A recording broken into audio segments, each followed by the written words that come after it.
అనుష్ గారు, చెప్పండి. సో చూస్తున్నారు మీరు స్టార్ట్ చేసిన లేకపోతే మీరు లాగిన ఒక చిన్న తీగ ఈరోజు యావత్ భారతదేశాన్ని కుదిపేస్తుంది.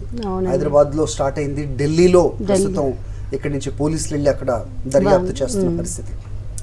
మీరు ఏమనుకొని చేశారు? ప్రస్తుతం చూస్తున్న దాన్ని బట్టి మీకు ఏమనిపిస్తుంది? అంటే మేము తను సేల్ చేసిన పాప అయితేనేమో 4.5 lakhs అని, బాబు అయితేనేమో 6 lakhs అని చెప్పింది. అది మీకు అసలు ఎక్కడి నుంచి వచ్చింది టిప్? ఎక్కడి నుంచి వచ్చింది? అంటే నేను ఫస్ట్ ఒక ఎన్జిఓలో వర్క్ చేసేదానండి, అది లిప్రా వాటర్ దాంట్లో. నాకు అందులో BVM బస్తీ వికాస్ మంచ్ అనే దాంట్లో కన్వీనర్ అనే పోస్ట్ ఉంది. అది ఎప్పుడైతే వాటర్ ప్రాజెక్ట్ మాకు అయిపోయిందో నెక్స్ట్ ఇంకా మేము వర్క్ ఎలాగో సోషల్ వర్క్ చేస్తున్నాం కదా, మాకు రిజిస్టర్డ్ ఆర్గనైజేషన్ ఉంటే బాగుంటుందని మేము ఆర్గనైజేషన్ చేసుకున్నాం. తర్వాత ఇప్పుడు కొంతమంది ఏం చేస్తున్నారంటే అడాప్ట్ ఇస్తున్నా అని అమౌంట్ మనీ కొంచెం అడ్వాన్స్ ఇవ్వండి అని తీసుకొని వెళ్ళిపోతుంటారు. ఆ టైప్ ఆఫ్ కేటగిరీ అనుకొని ఎక్స్పెక్ట్ చేసాం. కానీ మాకు వేరే మీడియా వాళ్ళు కూడా కొంచెం హెల్ప్ చేసి ఇప్పుడు అసలు ఈ రిస్క్ ఏంటి, అసలు నిజంగా ఉందా పాప లేదా.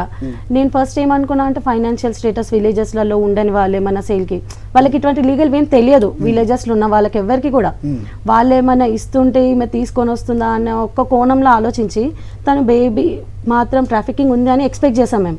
బట్ ఇది ఒక పెద్ద చైన్ ఉంది, ఇంత పెద్ద మాఫియా ఉంది అని అసలు ఎక్స్పెక్ట్ చేయలేదండి మేము.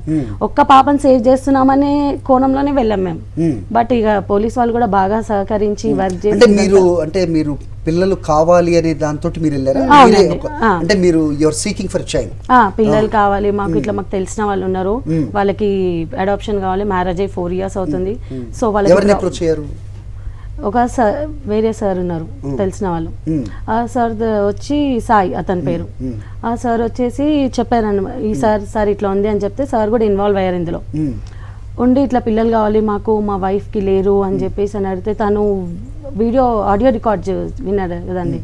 ఇట్లా బేబీ అయితే ఇట్లా వాళ్ళు ఇంకో కోడ్ ఏం వాడారంటే బైక్ స్కూటీ అంటే వచ్చేసి గర్ల్ బేబీ, బైక్ అంటే వచ్చేసి బాయ్ బేబీ.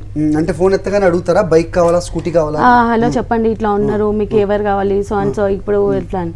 ఫస్ట్ ఈ రిస్క్ లో తను మమ్మల్ని విజయవాడ రమ్మని చెప్పింది. సో ఎవరైతే ఈ శోభారాణి ఉందో విజయవాడకు కూడా మేము వెళ్ళడానికి రెడీ ఉన్నాం. రెడీ ఉన్న తర్వాతకి ట్యూస్డే కదా ఈరోజు బాగాలేదు, మళ్ళీ డే ఆఫ్టర్ టుమారో పెట్టుకుందాం అనే టైంలో తనకు ఒక ఫోన్ కాల్ వచ్చింది, ఇల్లీగల్గా అబార్షన్ చేయాలని. చెప్పండి మరి నేను రేపు అబార్షన్ పెట్టుకోనా, మీరు ఇది తీసుకుంటారా అని చెప్పి మమ్మల్ని క్వశ్చన్ వేసింది తను. సరే రేపు ట్యూస్డే కదా వద్దు వెనస్డే రోజు తీసుకుందామంటే, సరే వెనస్డే రోజు విజయవాడ వెళ్దాము అని ప్లాన్ చేశాక, లేదు మేము అంత దూరం రాలేము, కొంచెం అమౌంట్ ఎక్కువైనా పర్లేదు ఇక్కడికి తీసుకెళ్ళాలని అంటే, సరే ఇక్కడికే రండి అని ఇంకా ఉప్పల్ తన క్లినిక్ కూడా కదా ఫస్ట్ ఎయిడ్ సెంటర్ ఏదైతే ఉందో అక్కడికి. క్లారిటీ అంటే అబార్షన్ చేయాలా అంటే నాకు అర్థం కాదు. అంటే కడుపులో ఉన్న పిల్లనే మీరు తీసుకుందాం అనే దీంతో మీరు వెళ్ళారు అంతేనా?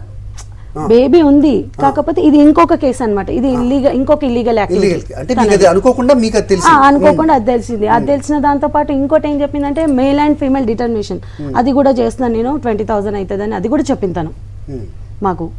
ఇంకా అది చెప్పినాక అవునా అని ఒక రోజు గ్యాప్ ఇచ్చేసేసరికి తన నమ్మకం వచ్చింది. నమ్మకం వచ్చేసి ఇంకా సరే మీరు వెనస్డే రోజు రండి మార్నింగ్ 8 వరకు అని అంటే, ఇంకా మా టీం అందరం కూడా ఫస్ట్ ఒక కార్లో మేము మాత్రం ఎవరైతే బేబీ కావాలో మాకే అని చెప్పేసి అని మేము వెళ్ళాం.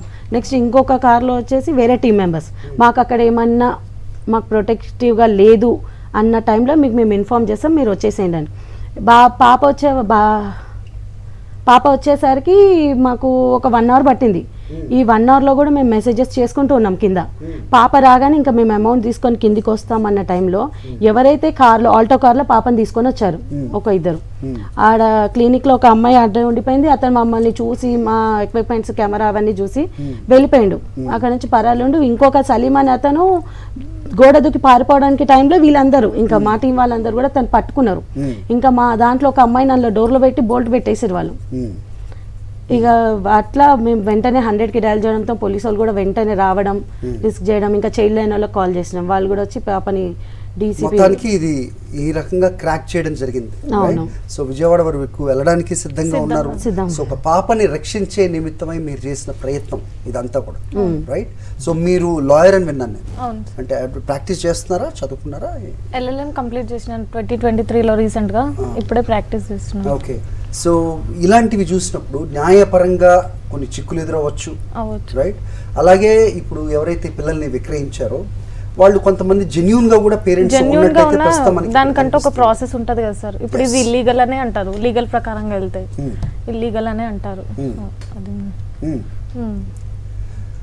Yeah. వాళ్ళు సిడబ్ల్యూసి నుంచి ఎక్కడి నుంచి అని అప్రోచ్ అయ్యి తీసుకుంటే బాగుండేదని నా ఉద్దేశం. Hmm. ఇప్పుడు వాళ్ళు ఎంత ఎఫెక్షన్ పెంచుకున్నా ఏదైనా ఎమోషనల్ గా ఫీల్ అయినా చేసేది ఏం లేదు, ఎందుకంటే వాళ్ళు తీసుకున్నది ఇల్లీగల్ ఆప్షన్, వాళ్ళు అనుసరించిన పద్ధతి కరెక్ట్ కరెక్ట్ కాదు. రైట్.